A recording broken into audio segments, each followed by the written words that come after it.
సాధ్యంబుగ నీ నామమిష్టముగను. కష్టంగా కాదు, నిన్ను నమ్మి అప్పుడు అలా అనగలనో అనలేనో, ఆ భయంతో చెప్పగలనో చెప్పలేనో. ఇప్పుడు చెప్తున్నా, బాగా విను స్వామి. నువ్వు ఇంత పెద్ద చెవులతో నృసింహస్వరూపంగా ఉన్నావు కదూ. కొండ మీద కూర్చున్నవాడు, కర్మపురిలో ఉన్నవాళ్ళు రోజు చెప్పడం పెద్ద గొప్పే ఉంది స్వామి.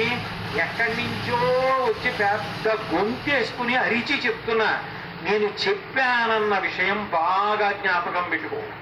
అంత్యకాలమునందు ఆయాసమున నిన్ను తలతునో తలప్పనో తలతనిప్పుడే. అప్పుడు నేను చెప్పగలనో చెప్పలేనో, కానీ ఈ జన్మకి ఈ సౌభాగ్యం చాలు. కర్మపురి వచ్చాడు, చెప్పాడు, నామం చెప్పాడు, ప్రీతిగా భక్తిగా 1కి 10 మాటలు ఆ మాట అన్నాడు.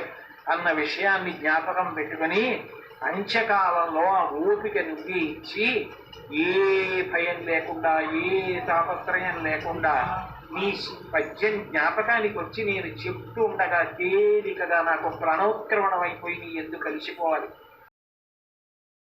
అట్లా ఆర్తితో చెప్పుకున్నాడు మహానుభావుడు. ఒక మాట, బ్రతికియున్నన్నాళ్ళు నీ భజన తప్పను కాని మరణకాలమునందు మరతునేమో, ఆ వేళ యమదూతలాగ్రహంబున వచ్చి ప్రాణముల్ పెకలించి పట్టునప్పుడు, కపవాత పైత్యముల్ కప్పగా శ్రమ చేత కంపముద్భవమంది కష్టపడుతూ, నాజీక్వతో నిన్ను నారాయణాయంచు పిలుతునో శ్రమ చేత పిలువలేను. నాటి ఇప్పుడే నీ నామ భజన తలకు చివినిడవయ్య ధైర్యముగను భూషణ వికాస శ్రీధర్మపుర నివాస దుష్ట సంహార నరసింహ దురిత దూరా అంటాడు చెప్పకవి.